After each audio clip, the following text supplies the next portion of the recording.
Bismillah, assalamu alaikum, salatu wassalamu ala Rasulullah. Welcome back, dear second year, secondary students. Welcome back to our new lesson. Today's lesson is Unit 2, Crime Doesn't Pay, pages 25, 26, and 27. Before we start, I'd like to revise some active and passive past tenses. We have two sentences. We write the active sentence as passive sentence. We want to convert the sentence into passive. As I told you before, that we start with the object, so we will start with the car, and we will have a look on the verb. It is a past tense. It is a past tense, so we will use was or were plus past participle, that is story. So the answer will be the car was stolen. The car was stolen. Let's move to number 2. Kidnap. Somebody kidnapped the child. We will start with the child, and we will use was again, and the verb kidnapped will remain as it is, for it is a regular verb, and the past tense of regular verb is the same as the past participle. So the answer will be the child was kidnapped. The child was kidnapped. This was a quick revision on the previous lesson. Now I'd like you to open your student's book at page 25. That is vocabulary building. Before doing this exercise, you should know the meaning of these words: assume, dream, pavement, coincidence, installed, suspect, display, insured. You will see these words in the reading also. In the reading, the following exercise or the following task, you will see these words on page 26 and 27. Complete each sentence with one of these words. Number 1, that watch is valuable. That watch is valuable. You should have it, space, in case it's ever stolen. In case it's ever stolen. Who knows the answer? Raise your hand. Excellent. Excellent. The answer is insured. Insured يعني مضمن عليه. Number 2, the police are looking for that. He has dark hair and was wearing a green shirt. The police are looking for the suspect. Suspect here means مشتبه به. Number 3, the news about the plane crash was there was no survivors. There was no survivors. So the news was grim. كئيبة. I was just thinking of Tom when I bumped into him on the street. What? Yes, a coincidence. Alex had a new house alarm to keep his home safe. They installed an alarm. They installed. Yes. My brother fell at the skateboard park and broke his wrist. Yes, he fell on the pavement. I am meeting her at the unusual time, but maybe I'd better check. So the answer is assume. The last sentence, the department store has a beautiful vacation in their window. Vacation display. Yes. Let's move to exercise 8. That's reading. Before reading, look at the pictures. What can you see? This is a puzzle. This is a puzzle, and these are jewels. These are jewels, and this is a bowling alley. Look at the titles of the reading: The Case of the Stolen Jewels. The Case of the Stolen Jewels. كيس معناه قضية. Stolen Jewels معروفة. المجوهرات المسروقة.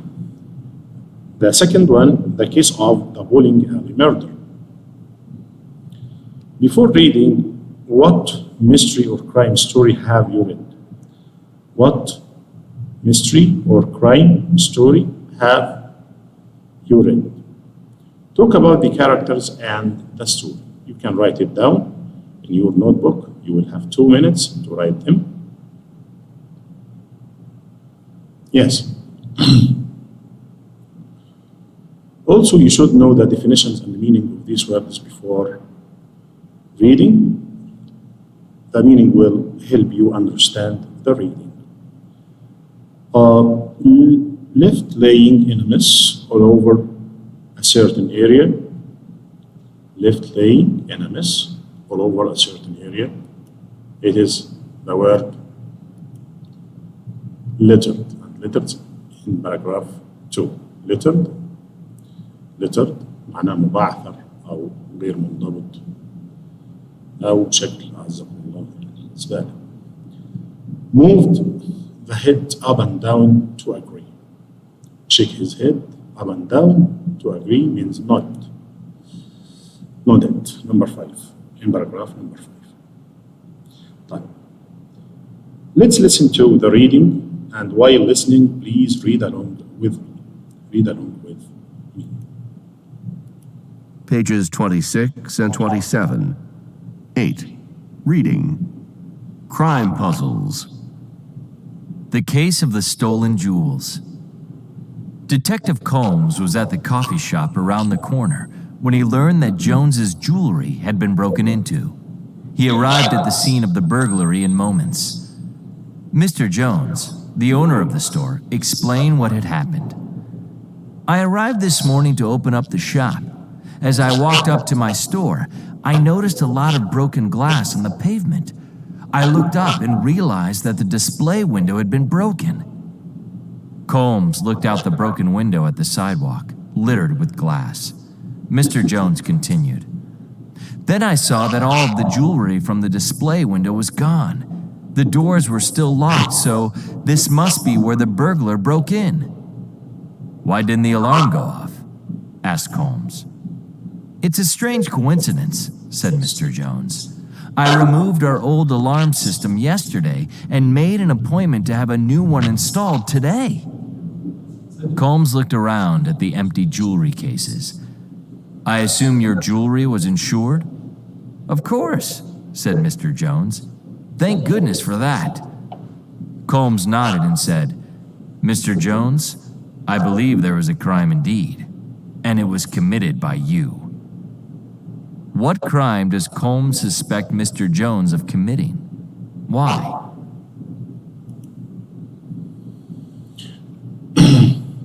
Yes, after listening to the first crime, let's move to the second case. Before listening, learn these definitions and words: a large number of something, large number of something. Yes, a word full of angry and happy feelings, full of angry and unhappy feeling means bitter, bitter. Touch quickly with flat part of the hand, that is pat. Let's listen to the second case, the case of the bowling alley murder. Yes. The case of the bowling alley murder. The Center Street Bowling Alley, the oldest bowling alley in the city, closed at midnight. At 4 a.m., the janitor found a terrible sight: a man with a knife in his back lying in one of the lanes. Detective Combs quickly arrived at the scene with a swarm of police officers. Anybody know the victim? Asked Combs. I do, said one of the officers. That's Bob Reynolds. He's running for councilman. He and Mike Jenner have been having a bitter campaign battle. Perhaps we should pay Mr. Jenner a visit, said Colmes. Before leaving the bowling alley, Colmes took his cell phone out of his pocket and left it behind. On arriving at Mike Jenner's house, Colmes told Jenner, I have some grim news. Bob Reynolds has been murdered. No, I can't believe it, cried Jenner. We'd like to speak with you about the murder, but first I need to get back to the police station to file the report. Can you meet me at the station? Of course. I'll help in any way I can. I'll give you a call. Colmes patted his pocket. Uh-oh, I must have left my cell phone at the bowling alley. Would you mind picking it up and bringing it with you to the station? Jenner looked confused, but said, Sure, I'll do anything to help with the investigation. Later that day, Jenner brought Colmes' cell phone to the station. He was arrested and charged with murder. Why? So the answer of the two questions at the end of Answers. series. The case of the stolen jewels. Detective Colmes suspects that Mr. Jones took the jewelry himself and pretended that there had been a burglary so he could collect insurance money. The broken window is Colmes's clue. If someone had broken into the store, the broken glass should have been on the inside of the shop. Since it was outside the shop, the window must have been broken from inside. The case of the bowling alley murder. Detective Colmes never told Mr. Jenner in which bowling alley the murder took place. Yet Mr. Jenner knew which bowling alley to go to for Colmes's phone. Mr. Jenner must have known where the murder took place because he was there. Yes. After reading these two stories, try to answer true or false the following. Number one, Detective Colmes was at the police station when he heard about the robbery. Is that sentence true or false? Yes, it is false. The broken glass was inside the store. The broken glass was inside the store, and that sentence also is false because it was outside, scattered on the pavement. The Center Street bowling alley is the only bowling alley in the city, and that sentence is false also. Mike Jenner was Bob Reynolds' friend.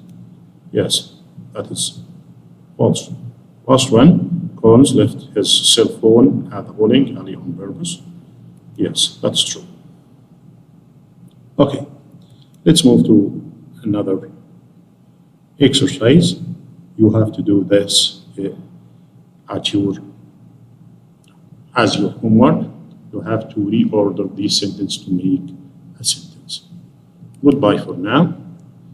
I want to thank you for listening and wishing to meet you in another lesson. Goodbye for now.